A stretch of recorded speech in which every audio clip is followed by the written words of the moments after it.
Bismillahirrahmanirrahim. Assalamualaikum warahmatullahi wabarakatuh. Alhamdulillah. Alhamdulillahi rabbil alamin. Wabihi nasta'inu ala umurid dunya waddin.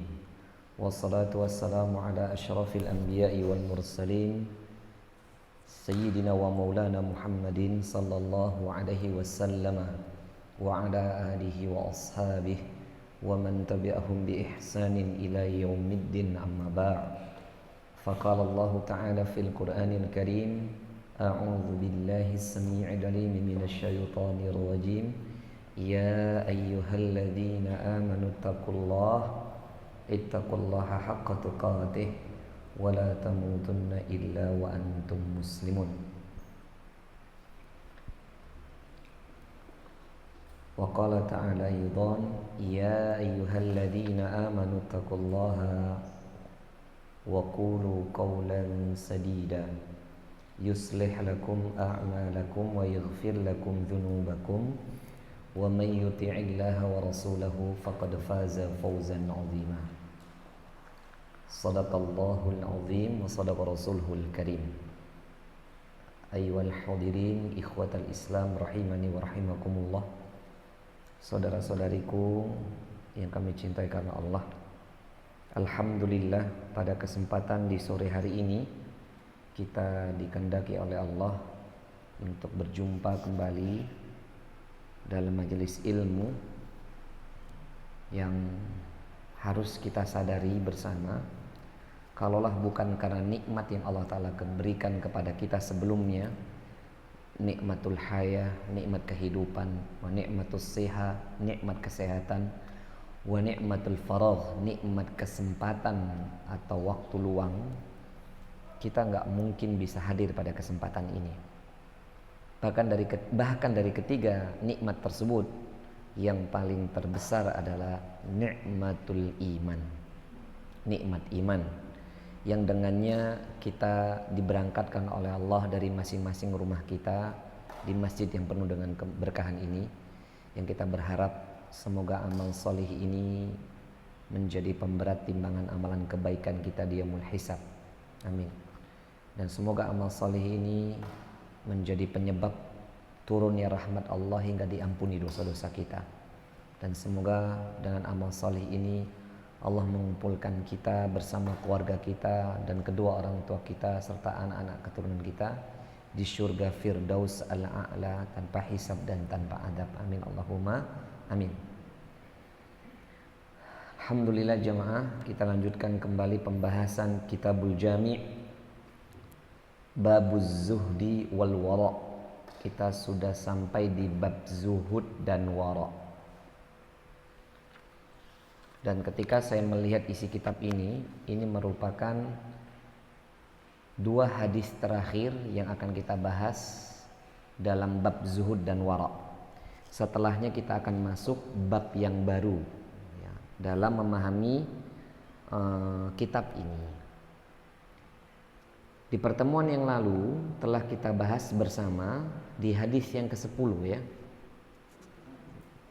9 ya. Hadis ke-9 ya. Hadis ke-10 taubatan nasuha ya.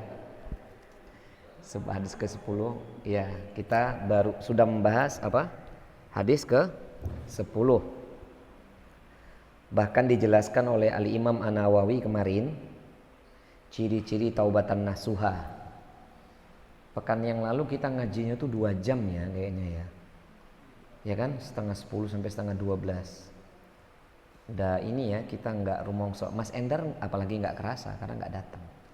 Lebih nggak kerasa sama The Rising Star. Dia iya nggak terasa, iya memang nggak datang, nggak terasa.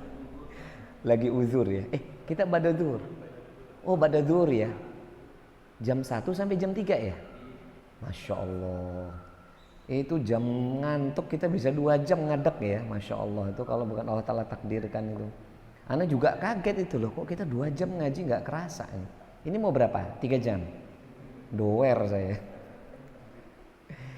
Baik jamaah, kita berdoa kepada Allah semoga kita diberi kemudahan untuk memahami Dan mudah-mudahan dalil demi dalil, nasihat demi nasihat dari para ulama kita bisa menambah keimanan kita kepada Allah, dan dengannya kita semakin menjadi orang yang bertakwa. Amin.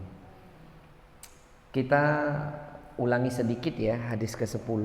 Sepertinya memang hadis ke-10 ini sudah selesai kemarin pembahasannya, tapi kita ulangi sedikit apa yang ditulis oleh Al-Imam Al-Hafidh Ibnu Hajar Asqalani atau Ibnu Hajar Asqalani rahimahullahu taala. Beliau mengatakan, menukil hadis tentang apa? Keutamaan bertaubat. Qala mu'allif rahimahullah, Allahumma ighfir lahu Allah ghafarallahu lahu wa liwalidayhi wa limasyaikhina wal jamil muslimin, amin. Jadi kalau membaca kitab ulama itu kita doakan dulu yang mengarang, mendoakan kedua orang tuanya, para alim ulama kita dan seluruh kaum muslimin. Nah, itu cara membaca kitab ulama ngaten ya. Apa kata beliau? An Anasin ibni Malik radhiyallahu taala anhu, dari sahabat Anas ibnu Malik ridha Allah taala atasnya, qala, dia berkata, qala Rasulullah sallallahu alaihi wasallam, bersabdalah baginda Rasulullah alaihi salatu wasallam, kullu bani Adam khata'un, semua anak cucu Adam itu pasti melakukan kesalahan. Bahkan dalam riwayat yang lainnya, innal insana mahalul khata' wa nisyan, sesungguhnya manusia itu tempatnya salah dan lupa. Makanya kemarin udah saya sampaikan, bapak-bapak itu nggak bisa menuntut istrinya itu sempurna pelayanannya, nggak bisa. Bahkan sampai saya katakan, seandainya Mas Endar ini dia nikah sampai 4 istri sekalipun, dia nggak akan bisa menemukan kesempurnaan pada diri wanita, nggak akan mungkin. Makanya kalau udah tahu gitu, istrinya satu saja ya. Bukan saya ngelarang ya, kalau Rising Star itu mau ya nggak ngelarang, tapi kayaknya kalau PNS susah ya, satu aja lah ya. Bukan saya minta dukungan ibu-ibu ya, tapi memang ini tanggung jawabnya berat. Bukan hanya sekedar ingin menumpahkan syahwat, ingin nolong orang. Saya juga demi Allah ini takut ngomong ini. Kenapa? Kalau besok ditakdirkan Allah lebih dari satu, saya juga takut kan. Kita kan nggak tahu rizki. Ini saya katakan ini buat diri saya dan Anda. Kenapa jemaah? Nabrak ya?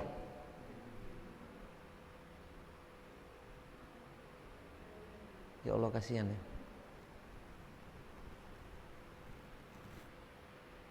Ya.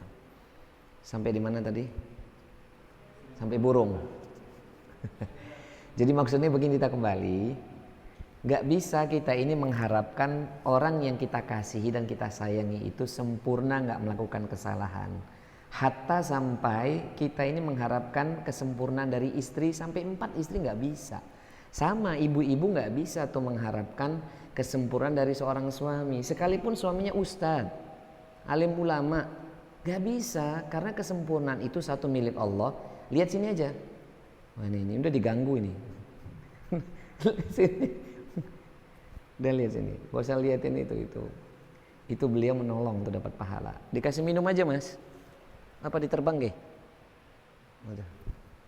Mas Endi, muter. Kenapa ya, kasihan ya? Udah, nggak apa-apa, itu takdirnya Allah. Itu takdirnya Allah kan. Oke. Ya.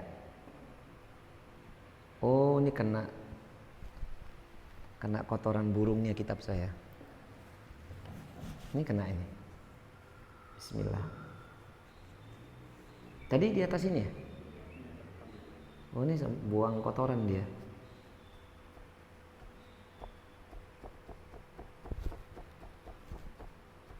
Ini kotoran burung itu bukan najis ya. Saya sudah sampaikan kan dulu, kotoran burung bukan najis. Cukup diginikan, bukan najisnya, kotoran biasa. Karena burung bukan binatang yang haram untuk dimakan, jadi dia bukan najis. Kalau najis itu kalau binatang yang haram dimakan, maka kotorannya jadi najis. Tapi yang enggak juga gara-gara ini enggak najis, nempel di pakaian enggak apa-apa. Sholat masa bawa kotoran gitu. Walaupun sah sholatnya, tapi kan kurang adab ya. Lanjut jemaah. Begitu juga dengan seorang istri enggak bisa mengharapkan pasangannya atau suaminya itu sempurna, enggak punya salah. Apalagi kita orang tua mengharapkan anak-anak itu enggak punya salah, itu enggak mungkin. Paham ya? Guru kepada murid mengharapkan muridnya itu tidak punya salah, ya nggak mungkin. Justru guru harus memberikan uzur yang lebih panjang kepada murid-muridnya. Sebaliknya, Anda semua nggak boleh memandang guru itu harus sempurna, apalagi maksum. Itu nggak mungkin. Karena saya dan Anda itu sama-sama manusia. Jadi pasti khata' wa nisyan. Sering lupa, terkadang sering salah dan terkadang lupa. Paham ya? Dan tidak ada guru yang maksum kecuali satu guru manusia di muka bumi ini, Nabi Muhammad sallallahu alaihi wasallam. Sesempurna-sempurnanya Abu Bakar As-Siddiq, tetap dia itu nggak maksum. Sebagaimana saya sampaikan di pertemuan yang lalu, kita ini kadang-kadang jadi penuntut ilmu, jadi murid itu kepengen guru itu the best of the best. Bahasa Inggrisnya apa? The excellent man. Ada nggak sih bahasa kayak gitu? Laki-laki yang sempurna. Nggak mungkin. Karena ingat ini hadis. Ya. Justru kalau kita ini tahu masing-masing kita ini punya peluang yang sama jatuh dalam salah, maka berlakulah hadis Nabi SAW. Kenapa kita diperintahkan memberi uzur? Saya sudah sampaikan ya. Sehari semalam kepada saudara sesama muslim berapa kali? Berapa banyak sehari semalam? 70 kali. Sab'una marrah. Sehari semalam itu 70 kali. Karena kita tahu mereka pasti salah dan lupa. Kemudian jam yang dilakukan oleh Allah, Nabi melanjutkan kemarin wa khairul khata'ina tawwabun. Dan sebaik-baik orang yang jatuh dalam kesalahan tawwabun, dia kembali. Ya, kembali kemarin apa? Yang maksud kembali kemarin maknanya ar-raja'una ilallahi ta'ala bitaubati minal ma'siyati ila ta'ati. Jadi maknanya kembali itu kembali kepada Allah dengan bertaubat dari perbuatan maksiat kepada ketaatan. Jadi makna kembali apa? Makna kembali apa? Taubat. Kembali kepada Allah dengan bertaubat kepadanya dari perbuatan yang dibenci oleh Allah, dari perbuatan maksiat kepada perbuatan taat. Dan kita udah belajar kemarin apa yang dikatakan oleh Al-Imam An-Nawawi dalam kitab Riyadhus Shalihin bab taubat, menukil perkataan ulama, jumhur ulama. Syarat taubatan nasuha itu kemarin ada 3, benar gak sih? Kalau dosa kita kepada Allah saja, gak ada kaitannya dengan manusia, betul gak sih? Ya, yang pertama apa? Ayyuk li'anil ma'siyah. Hendaknya kita meninggalkan kemaksiatan tersebut. Ayyuk li'anil ma'siyah. Hendaknya kita meninggalkan maksiat tersebut. Yang kedua apa? Ayyandama 'ala fi'liha. Menyesali perbuatan maksiat tersebut. Yang ketiga apa? Ayyazima berazam kepada Allah, bertekad bulat untuk tidak kembali selama-lamanya. Jadi syaratnya 3 ya. Dan kata para ulama, ditulis di situ kata Imam Nawawi dalam kitab Riyadhus Shalihin, kalau satu di antara syarat itu tidak dikerjakan, maka taubatnya tidak sah. Kalau dosa kita kepada Allah. Faham ya? Namun kalau dosa kita kepada sesama manusia, syaratnya menjadi 4. Hadhihi thalatha, yang 3 dulu dikerjakan. Apa yang 3 tadi? Tinggalkan maksiatnya, sesali perbuatannya, berjanji untuk tidak mengulangi selama-lamanya. Yang keempat apa? Kembalikan haknya saudara. Kalau pernah ghibai dia, ya minta maaf. Ya, cara minta maafnya gimana? Ya, kalau ada yang berani ngomong begini bagus. Maaf ya, bahasa Arabnya afwan atau asif atau ma'dzirotan atau al-afu. Afwan ya, ngapunten ya, maaf ya. Kalau saya pernah punya salah ke kamu, pernah ghibai kamu, terus terang aja. Tapi kita kalau yang digituin, maksudnya ada orang datang sama kita, gitu kan ya. Ngomong, maaf ya kalau saya dulu pernah gibain kamu. Kita jangan melakukan hal ini. Kamu gibain aku apa aja? Jangan gitu. Sudah maafin aja. Kita udah ngaji kok. Kalau udah ngaji nuntut ilmu, dia udah minta maaf, maafkan aja sudah. Gak usah kepoin apa dosa dia. Maaf lahir batin ya kalau pernah punya salah gitu. Syukur-syukur kalau kita minta maaf ke orang yang pernah kita buat salah, bawa hadiah. Tahaddud tahabbu. Saringlah engkau memberi hadiah, maka akan timbul rasa cinta. Yang paling berat dosa besar yang mana nih? Taubatan nasuha kepada Allah atau taubatan nasuha kepada manusia? Yang paling berat yang mana? Sama manusia kan? Nah, padahal kita yang udah ngaji seringnya itu nyakitin manusia. Betul gak sih? Kalau yang udah belajar untuk akidahnya benar, gak berbuat syirik, mengenal manhaj yang benar, ujian kita yang udah ngaji itu nyakitin orang. Nauzubillah. Atau disakiti orang. Betul gak? Betul gak sih? Makanya saya berharap kepada Allah, murid-murid saya yang di sini itu dah usahlah nyakitin orang, Mas. Saya sering sampaikan, sibuk aja urusin diri sendiri. Sudah sering sampaikan juga, kita nanti mati sendirian di alam barzah sendirian, berdiri di padang mahsyar sendirian.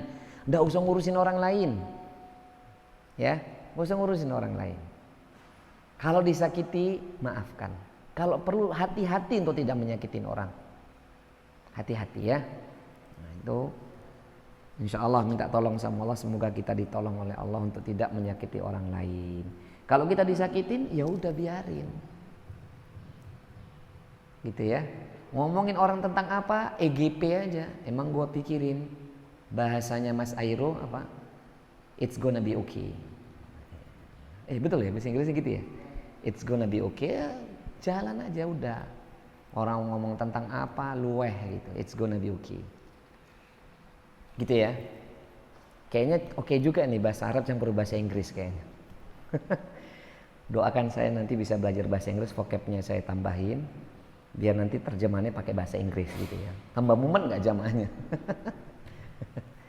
Mungkin buat judul kajian tuh It's gonna be okay kali ya, judul kajian. Ada loh It's gonna be okay, itu ada dalil hadisnya loh.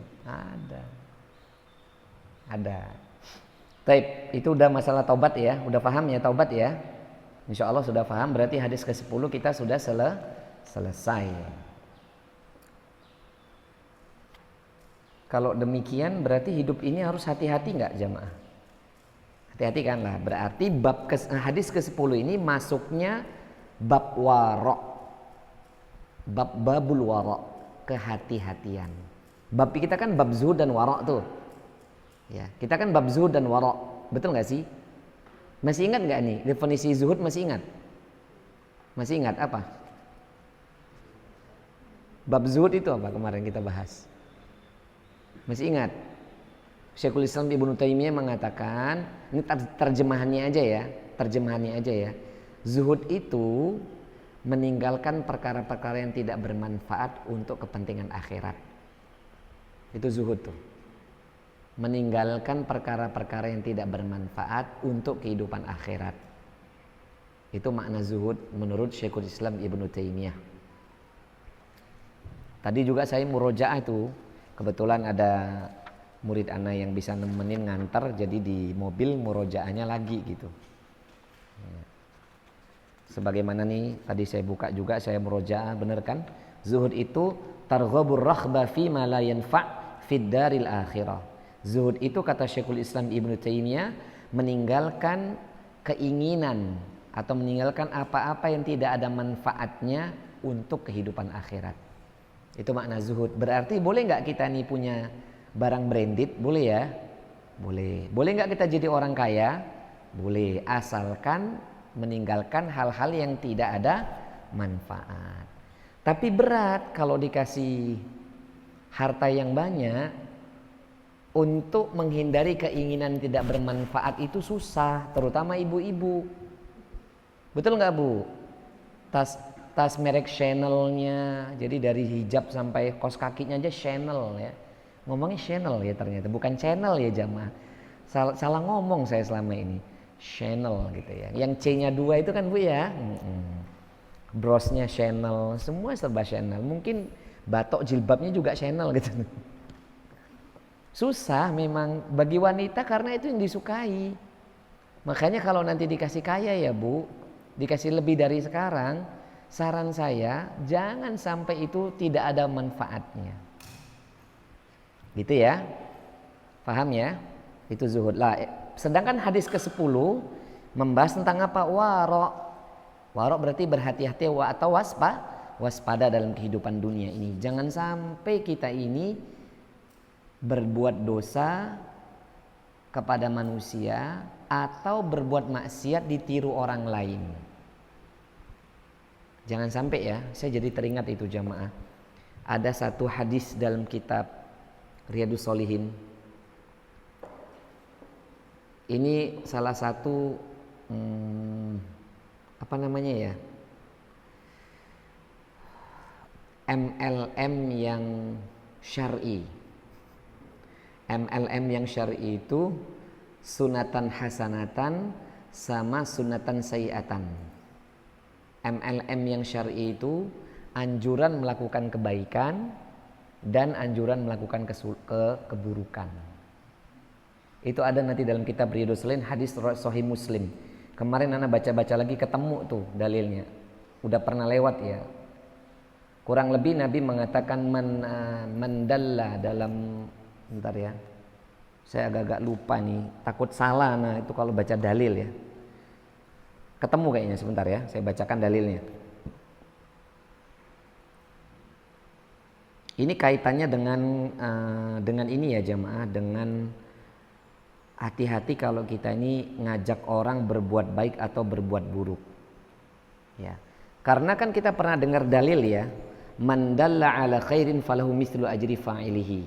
Rawahu Muslim.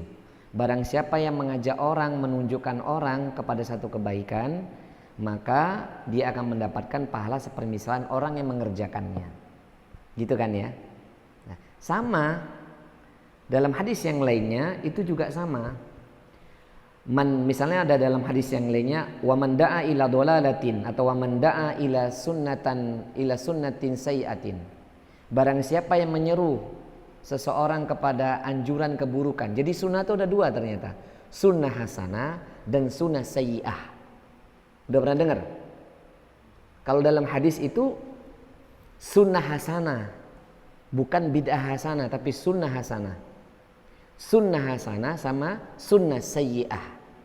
Barang siapa yang menunjukkan kepada satu sunnah hasanah, maka baginya sebagaimana dalil tadi, dia akan mendapatkan pahala bagi orang yang mengerjakan yang diajak. Tapi barang siapa yang menyuruh kepada keburukan, maka dia akan mendapatkan pahala orang yang dia ajak tadi. Maka dia akan mendapatkan dosa. Barang siapa yang menyuruh kepada keburukan atau satu maksiat, maka dia akan mendapatkan satu dosa sebagaimana orang yang diajak tadi, tanpa mengurangi dosa orang yang diajak. Sampai Nabi mengatakan la yanqusu dzalika min ujurihim syai'an. Tidaklah kemudian akan mengurangi satupun dari dosa-dosa mereka. Makanya hati-hati ya kalau mau berbuat maksiat, itu jangan sampai jadi kudua sayyi'ah. Menjadi idola. Maaf ya, makanya kalau bermaksiat yang cerdas gitu loh. Kalau maksiat itu yang cerdas. Ya benar kan, kita kan nggak mungkin nggak melakukan kesalahan, betul nggak sih? Betul nggak sih? Lah kalau mau maksiat itu jangan ngajak-ngajak orang atau gampang ditiru orang. Yang paling gampang apa? TikTokan, di sosmed ngajarin orang jauh dari taat kepada Allah tuh sunnah sayyi'ah. Kalau isinya konten-konten jauh dari ketaatan, itu namanya MLM. Downline-nya luar biasa ini. Jadi dia ini di sini, nanti downline-nya banyak tuh. Berarti sampai ke bawah nanti akarnya semua dosanya kepada siapa? Yang pertama. Makanya udah mungkin pernah saya singgung, anaknya Nabi Adam bernama Qabil. Itu kan kasus pertama kali membunuh kan Qabil tuh. Membunuh Habil. Maka siapapun manusia yang membunuh sampai nanti akhir zaman, Sampai dunia akan dihancurkan sama Allah, dosa itu dipikul sama Qabil. Nauzubillah tsumma nauzubillah. Manusia yang pertama kali berbuat syirik kepada Allah Jalla wa Ala di zaman antara Nabi Idris dan Nabi Nuh. Jadi sebelum ada Nabi Nuh itu Nabi Idris tuh. Di antara keduanya itu ada orang solih dalam surat Nuh tuh. Wadda, Suwa'a, Yaghus, Ya'uq dan Nasrah. Kelima ini, 5 orang solih ini kemudian dijadikan patung. Lah orang yang pertama kali menjadikan mereka itu patung, kemudian ngajari manusia, mencontohkan manusia meminta-minta atau berwasilah kepada patung itu untuk mendapatkan keberkahan dari Allah, dia akan memikul dosa semua manusia yang berbuat syirik kepada Allah. Dia yang akan memikul. Sama LGBT, saudaranya LPG, duduk itu loh. Ya. Lanang ketemu lanang, wedok ketemu wedok itu toh. Itu siapa manusia yang pertama di kaum Lut atau kaum Sodom, umatnya Nabi Lut atau kaum Sodom, siapa manusia yang pertama melakukan tindakan sangat keji itu, zina liwat itu, maka semua orang yang melakukan zina liwat itu akan menanggung dosanya, terpikul di kaum Sodom itu. Makanya saya katakan, kalau mau berbuat maksiat, nauzubillah tsumma nauzubillah min dzalik, nasallallahu salamah wal afiyah, bo yang cerdas dikit gitu loh. Jangan sampai maksiatnya ditiru orang. Apalagi mengatakan ini satu perbuatan amal baik, ternyata itu perbuatan yang di luar dari tuntunan Allah dan Nabi-Nya. Paham? Perbuatan muhdatsatun, perbuatan yang mengada-ngada, dia sampaikan ke khalayak, dia ajarkan, maka dosa itu akan dia pikul selama-lamanya. Makanya ini jangan sampai ya jamaah ya, jangan sampai kita menjadi pelaku maksiat yang memikul semua dosa atau bebannya. Jangan, naudzubillah ya. Kalau bisa pun ya Allah, sebagaimana doanya kita kalau mau sholat itu loh jemaah, setelah takbiratul ihram, doa istiftah itu loh. Karena ada banyak versi selain Allahu Akbar kabira. Kalau Allahu Akbar kabira ini kan doanya sahabat, dikabulkan sama Nabi. Kalau doa istiftahnya Nabi yang sering Nabi panjatkan apa? Allahumma ba'id baini wa baina khatayaya kama ba'adta bainal masyriqi wal maghrib. Jadi kalau kita berkenan tentang dosa, mintanya itu. Jangan mintanya begini, ya Allah, hamba berbuat dosa gak apa-apa, tapi jangan ditiru orang lain. Jangan gitu juga mintanya. Ya, seperti doa tadi, Allahumma ba'id baini wa baina khatayaya kama ba'adta bainal masyriqi wal maghrib. Duhai Allah, jauhkan antara diriku dan dosa-dosaku sebagaimana Engkau jauhkan itu timur dan barat. Artinya kita gak kepengen itu berbuat dosa yang sama dalam waktu yang dekat. Atau bainas sama'i wal ardh, bagaikan langit dan bumi, jauhkan kami ya Rabb. Karena kita gak mungkin juga melakukan kesalahan, kan gak mungkin. Betul gak sih? Tapi bisanya meminta. Bahkan kalau bisa, ya Allah, kalau bisa kami bersih dari dosa sebelum kami mati, kan begitu mintanya.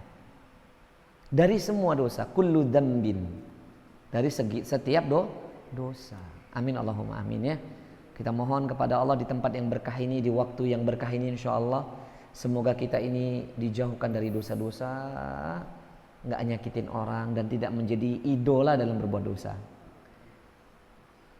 Makanya ini maaf ya jamaah, saya dan Anda harus menjauhkan diri seperti artis-artis yang menampakkan dirinya itu di televisi lalu berjoget-joget gitu ya, buat orang lalai. Lalu kalau ada orang yang niru dia, nikmati tontonan dia akan memikul semua dosa ini. Ya kita doakan mereka dapat hidayah ya jemaah ya. Kita nggak boleh merendahkan mereka ya. Kita kasihan sama mereka. Kita doakan mereka semoga diberi hidayah. Mereka menjadi orang yang lebih taat dari hari ini. Amin Allahumma amin. Baik, kita masuk hadis ke-11. Ini hadis yang terakhir dari pembahasan bab zuhud wal wara'. Bab zuhud dan wara' ini berarti belajar tasawuf ini sebenarnya. Belajar tazkiyatun nufus atau tasawuf. Supaya hati kita ini banyak tergantung kepada Allah. Tentang apa ini Ustadz bab zuhud ini? Ini kalau saya tadi baca lagi, Jom, ini memang Al-Imam Ibnu Hajar Asqalani ini cakep banget buat kitab ya. Closingnya itu apa ya? Zen kalau kata orang Arab, mantap. Jadi dia tutup bab zuhud dan wara' ini dengan satu perbuatan yang teramat sulit bagi kita yang nggak bisa ngontrol diri. Paham ini? Closingnya cakep nih. Mudah-mudahan kita termasuk orang yang dibantu untuk bisa melakukan ini, terutama ibu-ibu, karena bagi ibu-ibu ini agak berat dalam masalah ini. Ya, tentang apa sih? Kata Syekh Abdullah bin Shalih Fauzan dalam kitabnya Minhatul Alam, di kitab ini, ma jaa fi fadli somti, keutamaan untuk diam. Jadi yang ke-11 ini closingnya adalah keutamaan berdiam diri. Sulit nggak, Bu? Keutamaan untuk apa? Maja fi fadli samti, maksudnya keutamaan untuk bersikap diam. Bagi ibu-ibu sulit ya, kalau ketemu temennya nggak ngomong itu sulit ya, Bu? Sulit nggak sih? Sulit ya, kalau ketemu pasti ingin ngobrol ya. Sama, bapak-bapak juga sama. Nah, nongkrong ya bapak-bapaknya yang ngomong, masa menengan? Cuman yang lebih susah lagi ibu-ibu, karena obrolan ibu-ibu itu kadang out of the box. Banyak hal yang bisa diomongin gitu ya. Dari ujung rambut sampai ujung kaki ya. Dari timur dan barat. Ini saya nggak bilang ibu-ibu di sini loh ya, umumnya wanita. Lanjut jemaah. Taib. Qala mu'alif rahimallahu ta'ala, berkatalah beliau sang penulis kitab ini atau Imam Ibnu Hajar Asqalani tepatnya, an Anasin radhiyallahu ta'ala anhu qala, dari sahabat Anas ibnu Malik ridha Allah ta'ala atasnya, dia berkata, qala Rasulullah sallallahu alaihi wasallam, bersabdalah baginda Rasul alaihi salatu wasallam, apa kata Nabi? As-samtu hikamun wa qalilun fa'iluhu. Nah, benar toh? Berdiam, as-samtu, diam itu, hikamun, bijaksana, wa qalilun fa'iluhu, namun sedikit sekali pelakunya. Cakep ya kalimatnya ya, Masya Allah. As-samtu hikamun wa qalilun fa'iluhu, diam itu bijaksana, namun sedikit pelakunya. Saya ulangin apa jemaah? Diam itu bijaksana, wa qalilun fa'iluh, namun sedikit sekali pelakunya. Akhrajahul Baihaqi, hadis ini dikeluarkan oleh Imam Baihaqi fi Syu'ab, dalam kitabnya Syu'ab, bisanadin dhaifin, dengan sanad yang dhaif, wa sahahu annahu mauqufun min qaulil Luqmanil Hakim, namun ini disahihkan karena bahwasannya ini disandarkan, disepakati dari perkataan Luqmanul Hakim. Nah, Luqmanul Hakim. Luqmanul Hakim itu siapa? Nanti kita akan bahas. Jadi bab terakhir ini berbicara tentang apa jemaah? Bersikap diam. Apalagi sikap diam ini di masa fitnah. Di masa fitnah kayak gini nih harus banyak berdiam diri jemaah. Tidak semua yang kita dengar itu harus kita ucapkan. Nih, ini saya kasih quote-nya ya. Quote-nya itu adalah, masuk aja quote-nya itu ya. Quote-nya itu, tidak semua yang kita dengar itu harus kita utarakan. Saya ulangin ya. Tidak semua yang kita dengar itu harus kita utarakan. Karena kita hari ini setiap yang kita dengar mau kita utarakan masalahnya. Setiap yang sampai kepada kita, nggak jarang di antara kita tuh kita sampaikan. Makanya kenapa kalau di masa fitnah ulama itu banyak berdiam diri. Dan kita ini tinggal di masa fitnah yang merebak luas nggak? Kita tinggal di masa fitnah yang banyak sekali nggak? Iya. Maka benar hadis Nabi, as-samtu hikamun wa qalilun fa'iluh. Diam itu adalah hikmah. Hikmah itu kan bijak. Hikmah itu bijaksana maksudnya. Diam itu adalah hikmah atau bijaksana, sedangkan sedikit sekali pelakunya. Berarti cluenya tadi apa? Tidak semua yang kita dengar harus diutarakan.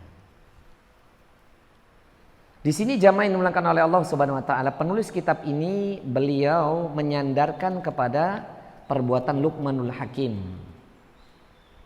Dan di sini jamaah yang dimuliakan oleh Allah, beliau katakan Syekh Abdullah bin Shalih Fauzan dalam kitabnya ini Luqmanul Hakim, Minhatul Alam, sebenarnya hadis Nabi ini itu disandarkan apa yang dikatakan oleh Luqmanul Hakim. Luqmanul Hakim sendiri mengatakan inna samta minal hukumi wa qalilan fa'iluhu. Sesungguhnya ini perkataan Luqmanul Hakim ini sebenarnya.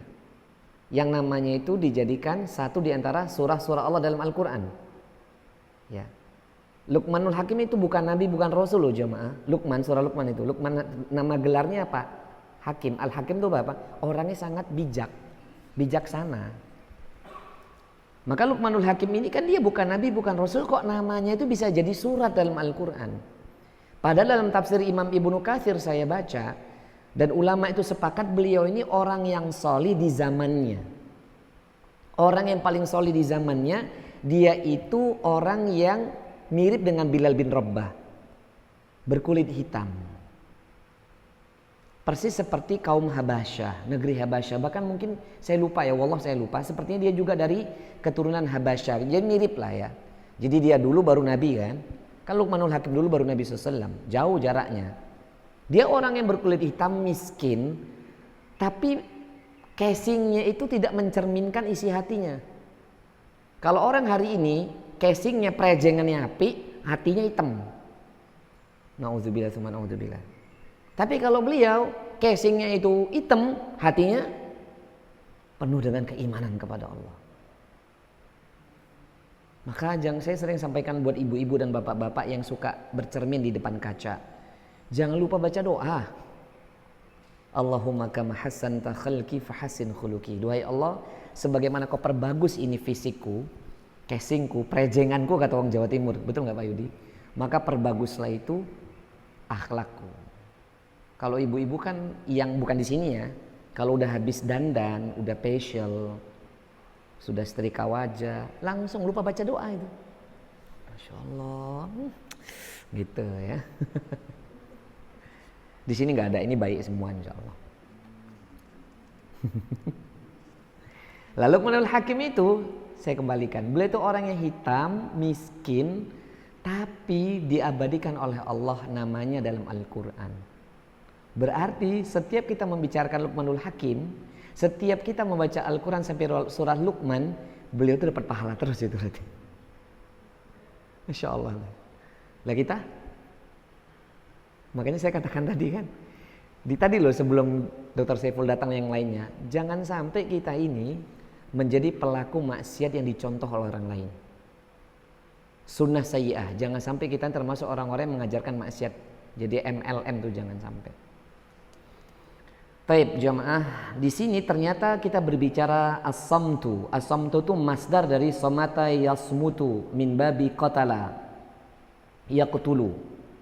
Jadi kalau kita berbicara as-samtu itu masdar dari kata somata yasmutu min babi qatala yaqtulu. Artinya diam. Nah, kalau kita berbicara diam, ada satu hadis sahih. Dan hadis ini pun ada di dalam kitab Riyadhus Shalihin. Juga ada dalam kitab yang disahihkan oleh Imam Bukhari dan Imam Muslim, Sahihain. Nabi itu pernah bersabda, "Man kana yu'minu billahi wal yawmil akhir falyakul khairan aw liyasmut." Barang siapa yang betul-betul beriman kepada Allah dan yaumul akhir, maka hendaknya dia berkata baik. Kalau enggak bisa berkata baik, diam. Wa fi riwayatin, di dalam riwayat yang lainnya, falyakul khairan aw layaskut ya. Atau dalam hadis yang lain juga sama, maka hendaklah berkata baik, kalau enggak diam. Makanya saya sudah pernah nyampaikan ya. Mungkin ya saya pernah nyampaikan di sini, sebaiknya kalau kita ini enggak bisa berkata baik, kalau kita ini demennya ngomong ya. Kan ada orang memang passionnya apa karakter ya. Karakternya itu banyak ngomong jemaah. Ya, apalagi orang-orang Medan biasanya. Kenapa jadi pengacara jaksa?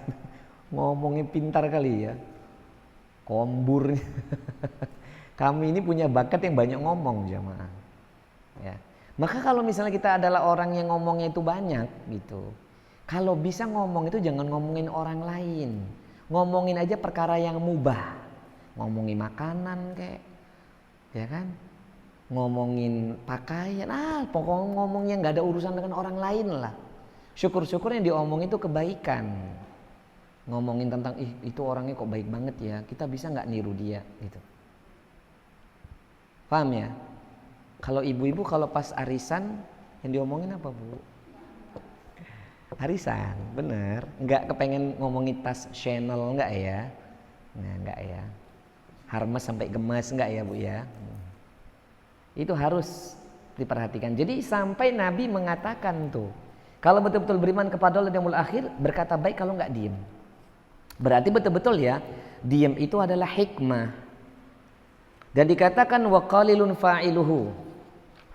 Kita berbicara hikmah ini, kata para ulama, berarti hikmah ini orang yang dia sangat bijaksana. Orang yang dia betul berhati-hati dalam kehidupannya. Karena demi Allah jamaah, kita pernah bahas itu, kan ada firman Allah Ta'ala. Saya lupa dalam surah apa itu ya. Allah Ta'ala katakan, kalau bawa tab itu di situ ada nih, tak cari dulu ya. Ada firman Allah Ta'ala yang pernah kita bahas itu, bahwasannya ma yalfidu. Ya, ntar kita cari ya. Bahwasannya setiap ucapan kita itu, yang saya kemarin itu loh jemaah. Oh iya, surah Qaf ayat 18. Ma yalfidu min qaulin illa ladaihi raqibun atidun, di pertemuan yang lalu itu. Ya, tidaklah satu ucapan yang keluar dari lisan seseorang melainkan di sampingnya, di sekelilingnya itu ada raqibun dan atidun. Itu saya sampaikan enggak pertemuan yang lalu? Ya kan? Bukankah Allah Ta'ala katakan ma yalfidu, tidaklah satu ucapan yang keluar dari lisan seseorang illa ladaihi, melainkan di samping kanan kirinya raqibun atidun. Raqibun atidun ini bukan nama malaikat loh jamaah ya, udah saya jelaskan. Raqibun atidun itu bukan nama malaikat sebagaimana kita belajar tuh dari SD. Raqib itu pencatat amal kebaikan, atid itu pencatat amal keburukan. Bukan, raqibun atidun itu fi'liyahnya malaikat. Raqibun itu malaikat yang mengawasi, mencatat, mengawasi, memantau, mengintai.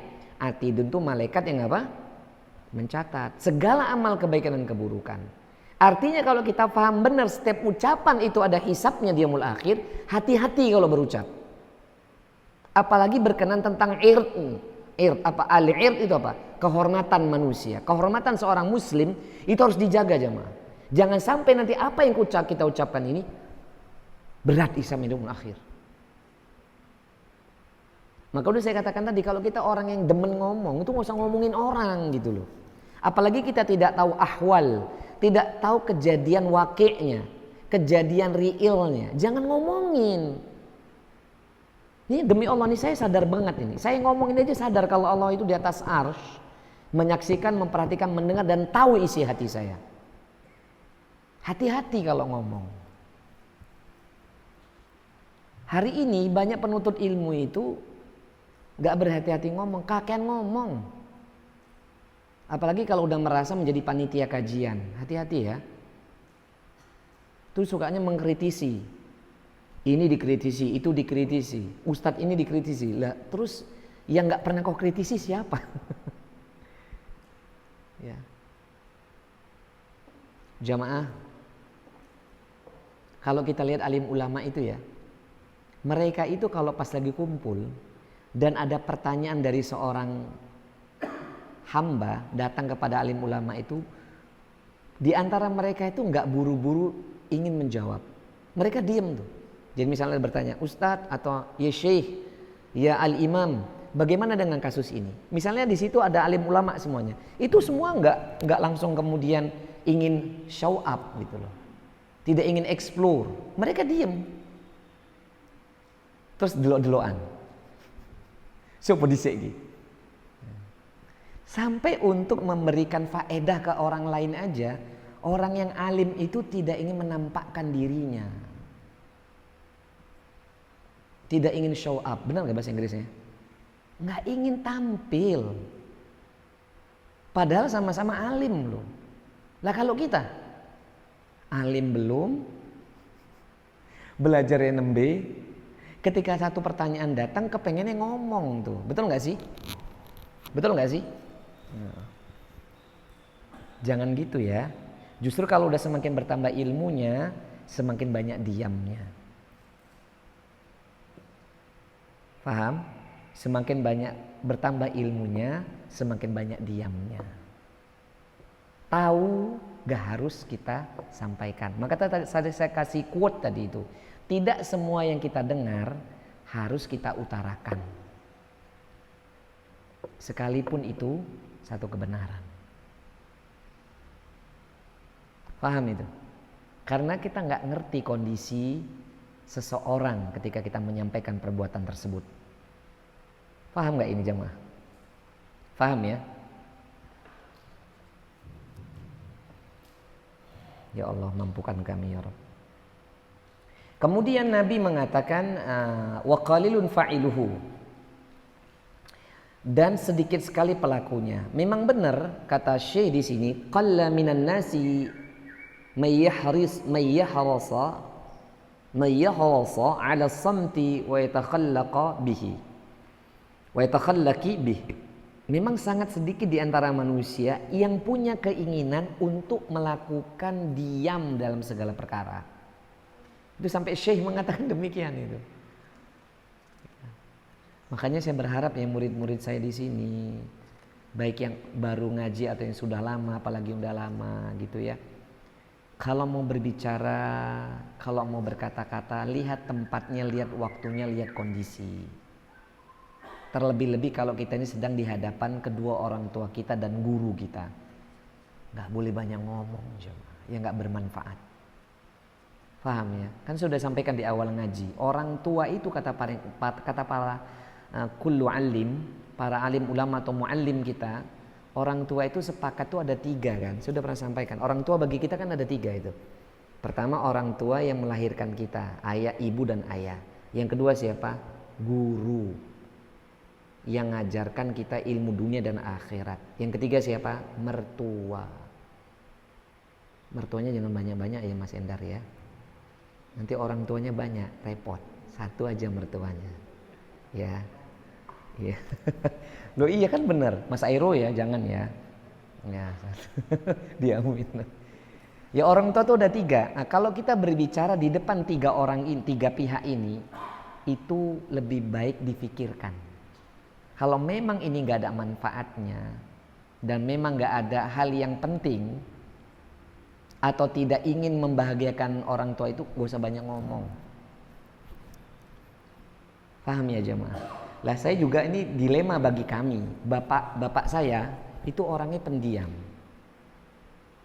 Nah kalau saya di depan bapak ya beliau diam, saya diam jemaah. Lah kalau saya ngomong takut salah kan mending saya diam. Kalau udah garing terasa kan, kadang-kadang dikasih sinyal nih, ini kok garing ya, aku diem, bapak diem gitu. Terus saya bertanya sama bapak biasanya gitu, sama ayah, kan tinggal 1 orang tua. Dan pertanyaannya itu garing juga gitu, padahal udah ditanyai sebelumnya. Bapak mau makan apa gitu. Bapak mau minum apa, padahal tadi udah ditanyain. Saking apa? Saking menjaga, jangan sampai apa ya, kondisi beliau yang lagi nyaman itu terusik dengan perkataan kita yang gak menarik bagi dia. Kalau kita kan enggak. Kalau bisa show up di depan orang tua. Jangan jauh. Kalau udah ngaji ini ya, udah ngaji hati-hati. Depan orang tua, kalau memang ada kesempatan, bahasa orang Jawa pas itu basa-basi. Yang basa-basi itu bisa menyenangkan dia, lakukan. Tapi kalau basa-basi itu malah membuat dia risih, jangan lakukan.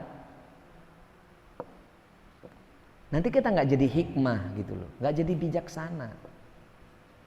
Paham ya maksudnya ya? Paham ya?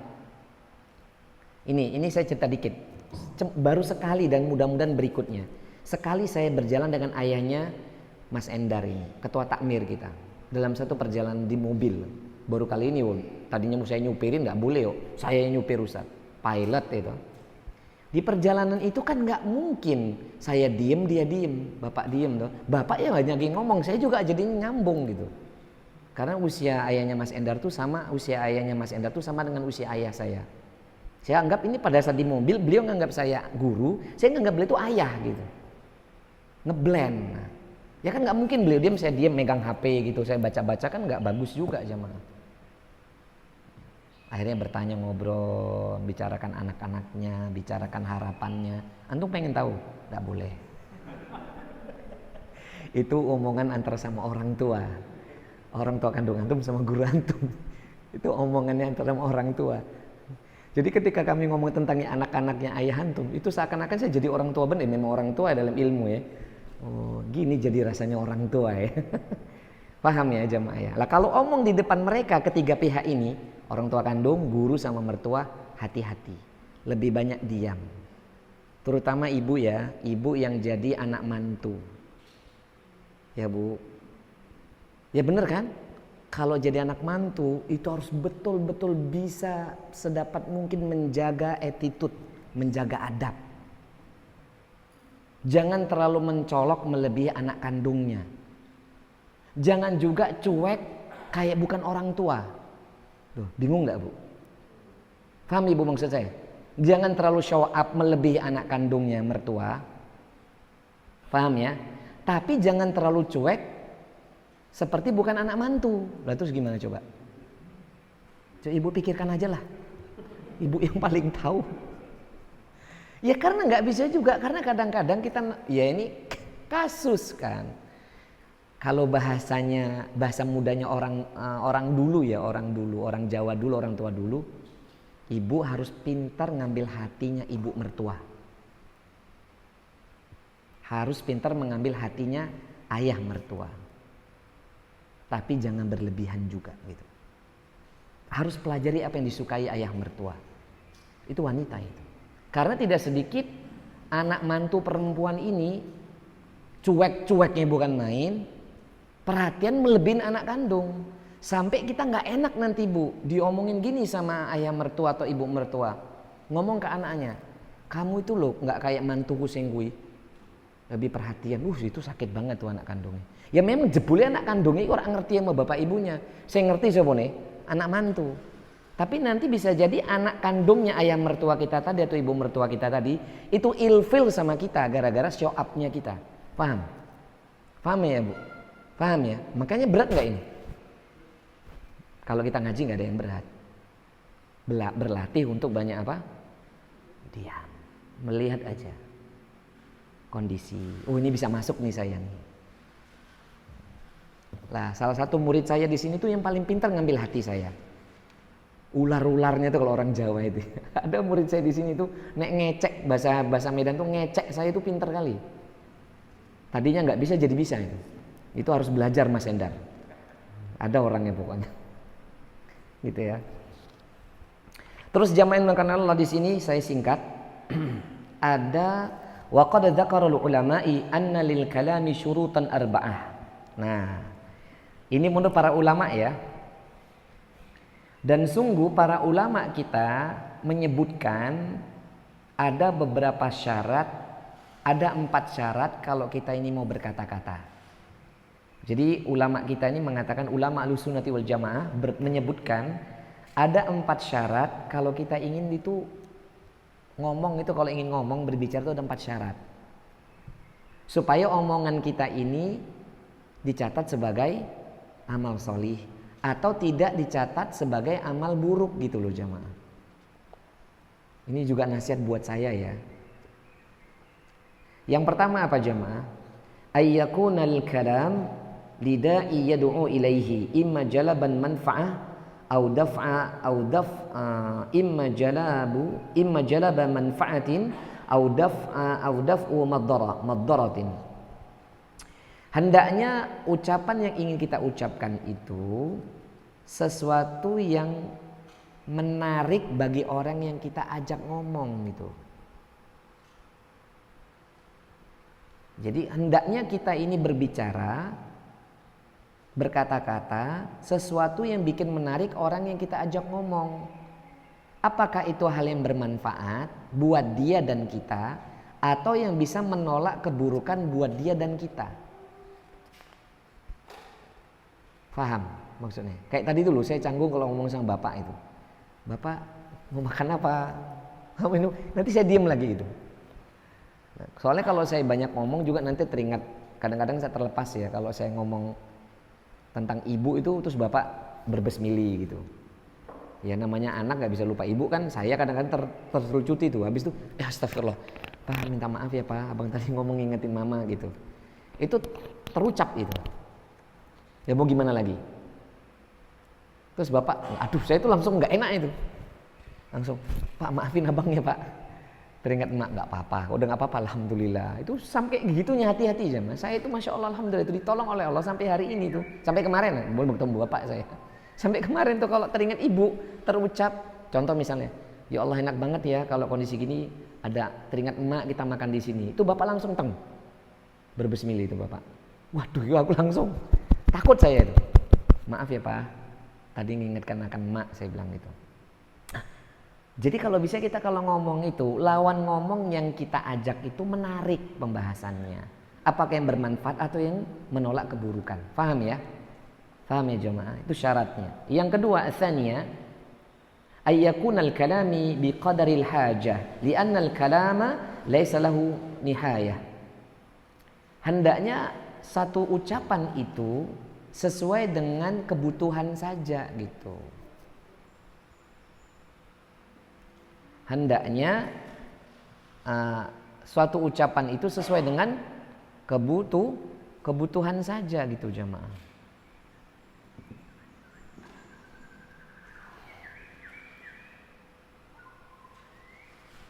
Yang ketiga, susah juga kalau ngomong sesuai dengan kebutuhan. Susah ya. Saya nggak bisa bayangkan kalau dokter itu pasif. Kalau nggak diajak ngomong pasiennya, diem. Itu gimana coba itu jamaah? Insya Allah nggak laku dokter. Ya maaf ya, betul ya dok ya. Masa pasien datang, nggak, pasiennya nggak ngomong, ini nggak ngomong. Itu kayak apa? Ya kalau kita dokter, kalau kita nakes, perawat kayak apa dokter, ya tanya keluhannya apa. Kalau dia kan kadang-kadang kita harus tahu ya, ada tipe kalau orang ya dokternya lebih paham lah. Kan ada orang yang datang langsung ceriwis, dok saya begini.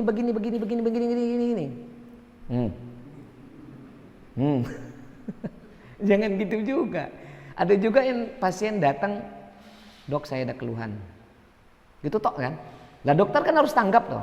Keluhannya di mana mas? Di mana mbak? Oh iya, komunikatif. Sesuai dengan hajatnya. Jangan salah tempat ya. Paham nggak maksud saya? Paham ya ibu-ibu? Nah, kalau ibu-ibu setiap saat hajatan bu, ya setiap saat punya hajat, enggak ya? Paham nggak maksud saya? Pertanyaan saya paham? Setiap saat punya hajat apa enggak? Nah, kalau nggak punya hajat harusnya ngomongnya ditahan, gitu ya. Kemudian yang ketiga, ayyakunal kalami fi mawdi'ihi bihaitsu yatawhi bihi isabati ghardih atau ghirdih. Hendaknya satu ucapan itu di dalam satu pembahasan, di dalam satu perihal yang semua orang itu faham gitu loh. Maksudnya gini, kita berbicara jangan terlalu menunjukkan level kita ini sudah tinggi gitu, sehingga orang tuh nggak paham apa yang kita ucapkan. Jadi kalau kita berbicara itu sesuai maudhu'nya, pembahasannya apa. Kalau orang ini nggak kenal tentang medis, masa misalnya dokter Saiful ngomong medis sama saya, kan nggak nyambung jemaah. Paham ya? The Rising Star Bapeda ya. Masa orang Bapeda ngomong tentang Bapeda tentang saya, dia nggak ngerti saya. Jadi ngomong itu sesuai dengan pembahasannya yang dia mengerti gitu loh. Paham maksud saya? Apa pembahasannya yang sama-sama kita paham. Jadi kalau ngomong itu juga dipikir-pikir, ini kira-kira maudhu saya, pembahasan saya ini dimengerti semua orang nggak sih?